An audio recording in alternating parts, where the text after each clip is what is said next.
mwawulidde ka audio akanyamutoro nga ayogera n'abakulu abamu ba EC n'abalala nga bakkanya bali mu transaction tubafunire ku kasenti naki temwakawulidde tunakawulira mbadde sinakawulira olimba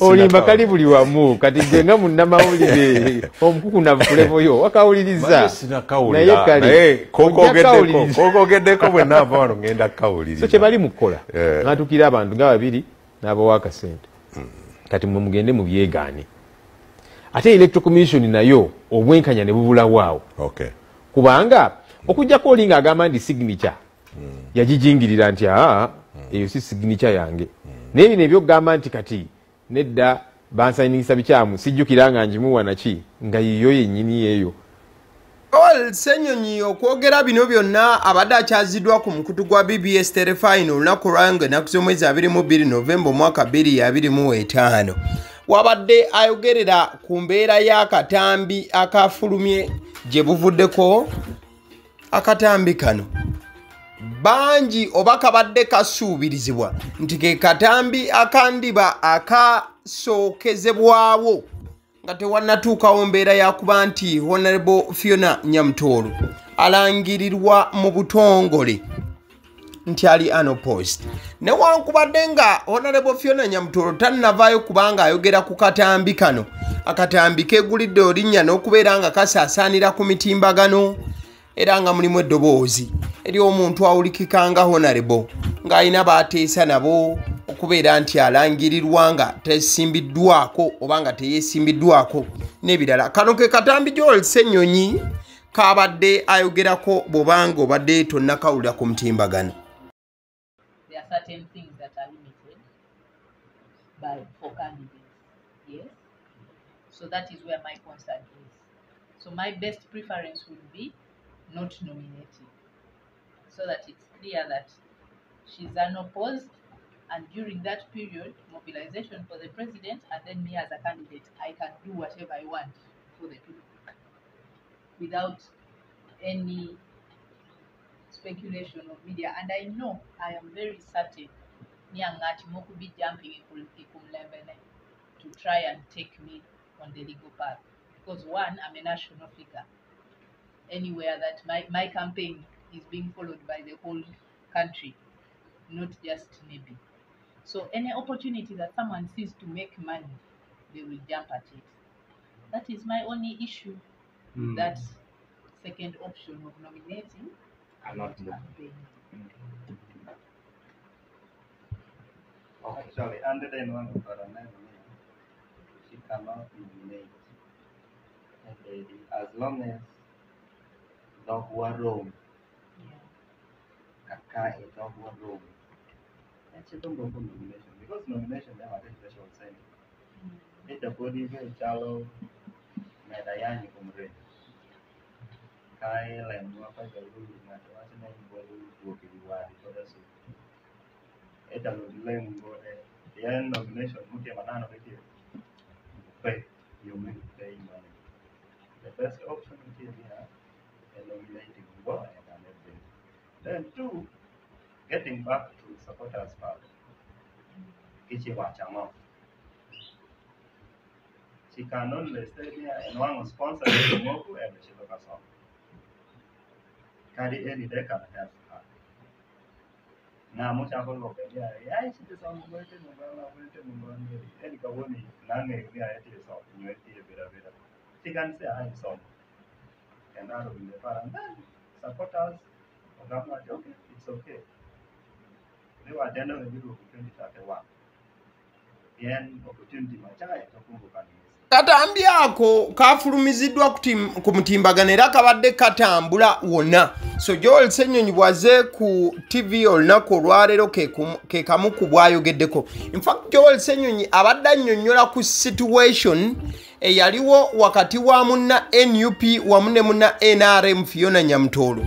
Ojja kujjukira nti munna NUP omukyala amanyiddwa nga Abedichan Maser Rebecca Nyamapenya yavaayo n'abeera nga akakiiko k'ebyokulonda kamuwandula era ne kaleka Fiona Nyamutoolo okulangirirwa mu butongole nti teyeesimbiddwako. Ezimu ku nsonga ezaleetebwa akakiiko k'ebyokulonda kyekyokubeera nti abantu ababiri abaali beesimbye oba abaali endosinze mwana muwala ono oba okumusekendinga oba okubeera nga bamuteerako emikono ku mpapula akakiiko k'ebyokulonda kamuyingize, baavaayo ne beegaana emikono egyo n'okugamba nti bo tebabeerangakokko awo, ne bateeka mikono gyabwe ku mpapula za mwana muwala ono oba okubeera nti bamweyimirira. Kati nno Joel Ssenyonyi annyonnyola nti obukodyo nga buno bususse nnyo ensangi zino, era nga bw'oba oliawo teweeyibaala wabula yeewuunya bwewuunya kiki ekiri mu kugenda mu maaso mu ggwanga. Soka owulizeeko wano Joel Ssenyonyi. In fact Joel Ssenyonyi agamba nti ye yabayiyiza amagezi ab'akakiiko k'ebyokulonda. Magezi ki? Nawaayo emikono 20 nakozesa forms 2 ne bakozesa ene 10 ne baverifying nti bonna we bali mbaga ne gino gibawadde nti egyo tetugyetaaga ne mbaga mugiteekeko ku file nti gino 10 gimala ne mbaga mugiteekeko era nimbalemerako nti stamp mugiteekeko nti kale tugitaddeko naye tekiitaaga signing kasita stamp yamwe mugitaddeko enkeera bwe munagamba nti abamu kuba ne 10 kuliko abatawera negiri nagiba wa stamp ya mwekweeri kati bwe buzibu obuliwo nti ba returning officers abamu ne bwe bawe nyingi bagamba gino gye twagala giri tutugyetaaga kati akaseera ne katuuka ne bagamba kubana ababiri amine 10 ababiri bakyama nga giri baagigoba. Buli returning officer alinga ina ka territory ke kati nafune simu okuva wa honorable zaake mu time ya nomination nanganze ntuuse wano okunominating returning officer n'agamba nti oli mutayi ya red kyekifaananyi tekikkirizibwa nenkubira returning officer teeka akiri eweesigamako okugamba nti honorable zaake talina kubeera mutayi ya red nti simanya political party colors biki tezikkirizibwa n'ebira ne mugamba teeka ki. In fact kati flag bearer waffe owa Mityana woman MP Prosi Mukisa yali ambadde gomesi ya red ne bakigoba ne bamugamba kale yambale ya papo natural ne bakikkiriza kati ne mubuuza bobo gamba nti returning officer oyo nti political party colors tezikkirizibwa papo kala ya ANT ate yonga mwagikkiriza kati nalowooza nti mugezi n'agamba nti kakati oli bw'abanga wa NUP bwakozesa kale endala ekibiina ekirala tekirina buzibu ninga kati oyagala kungeziwalirako ne mubuuza teeka ki nenkubira justice by'abakama ne mugamba ba returning officers bo kye bakola kikyamu tewali teeka okujjako ng'oli ayambadde esaati eriko badge. Joel Ssenyonyi ng'alaga nti ye ebintu yabikola mu nkula ya Robadoba style ng'ekibiina ki NUP ne Bobi Wine we batera okuba nga batambuza ensonga nti bw'obayita wano bo bakuyita wali. So ye ensonga engeri gye yagikwatamu ye bwe yali yeewandiisa okwewala akakiiko k'ebyokulonda okumuyita nate bamugambe nti abamu ku baakuteerako emikono bakuvuddemu nabwe tutyo tukuwandudde, yaleeta emikono mingi ddala egiri extra era nabagamba nti mugiteekeko. Kati tuba tuli awo gye buvuddeko waliwo akatambi akatambudde ku mitimbagano still aka Lieutenant General omukyala Narweiso Mama Narweiso akabadde nga annyonnyola ku mbeera ya protest vote wagambira nti ebya protest vote ku luno tebigenda kukola ebya kalonde kakuume beerawo. Soka owulirize Lieutenant General Narweiso bwe yali yannyonnyola gye buvuddeko wali yembaale. Kirizibwa olunaku lw'okuba akalulu lujja kubaawo nga 15 January. Ova wakaawo ogende okusuula akalulu ko mu bokisi. Mpulyawo bagamba genda olonde okakuume osulewo simanyi okola otya. Wali tewali mmere, tewali toyireti ezisobola okwakomodatinga abalonzi ab'ekyalo. Tetulinawo kifo kya kukola susu. Omulimu gwo omubaka wo gwo candidate wo president gwowagira ne MP bagenda kubalonda olunaku lumu. MP bamuwadde abantu aba babiri era nagenda ku kyalo n'abatunulira mwenna bali ku kyalo n'alondamu abantu aba bagende bamukuumira akalulu. BMP be baba 10 abo be bantu 20 bakuuma akalulu awo.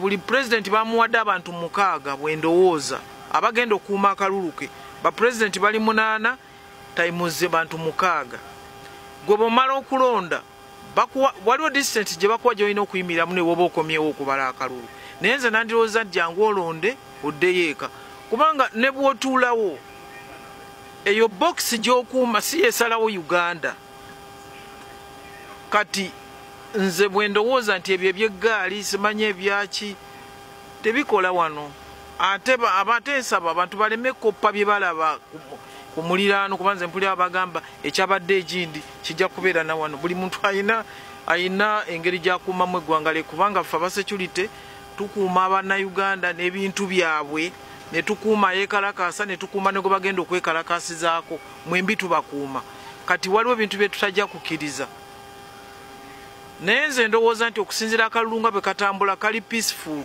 wadde abantu abamu kabayisiza bwe bagamba kano si kalulu kubanga temuli tiyagaasa ako ke kalulu bigambo bya munamwajje afande Nalweiso abo yabadde annyonnyola nti ku mulundi guno toli wakukulizibwa simanya kulonda kalulu ate omalirize nga okakuuma Joel Ssenyonyi ebigambo byalina bikaabwa bukaayi eri Jeno wagambira nti enkola ya protest vote tewaliiwo teeka lisobola kubanga ligigaana olw'ensonga ssemateeka abakkiriza omuntu okulonda akalulu ke ate era mukadde ke kamu n'akakuuma soka owulirize.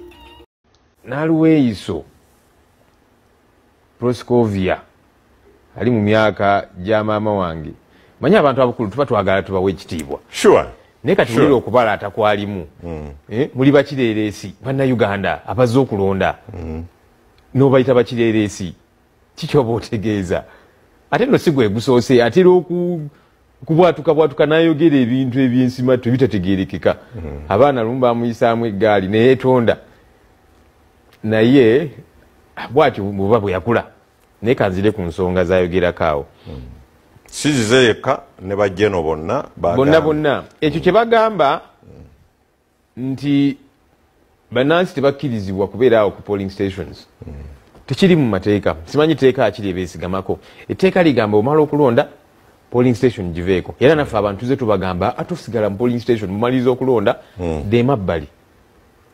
demabbali olunaku tuluweeyo kubanga lwankizo nnyo ku by'obukulembeze bw'eggwanga lyaffe omaliza okulonda lindira emabbali tobeera awo ku polling station kuba ekyo kimenya amateeka naye tewali tteeka likugaana likukugira kugenda n'oyimirira emabbali nga bw'olaba ebigenda mu maaso bulijjo bwe kibadde kibeera kati Nalweiso n'abo bannamagye bagamba nti mugende ffe akalulu kammwe tujja kabakuumira nga bwe baakakuuma ddi kubanga obulutuze tubulaba n'akawedde ng'abamagye bali mu nsonda batikinga kwata ballot n'atikinga n'eno ne bateeka mu buvidiyo bwonna bwatambula kati kweka okukuuma kwe baali bakakuuma era nga batukakasa nti bajja kakuuma batya baleme kutya Nalweiso ne banno